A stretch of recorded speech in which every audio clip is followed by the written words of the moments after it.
Greetings everyone, my name is James and welcome to my channel. You can see on my back, this is the one of the tourist spots in the Philippines. This is called the Taal Volcano. But this is Taal Volcano right now.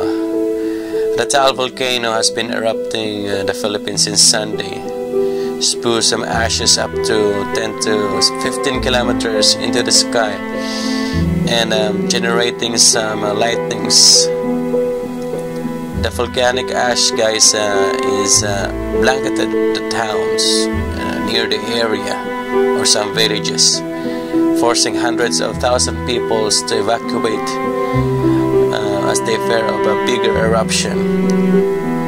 I'm asking for prayers for my countrymen and for the victims of the volcanic eruption. Thank you.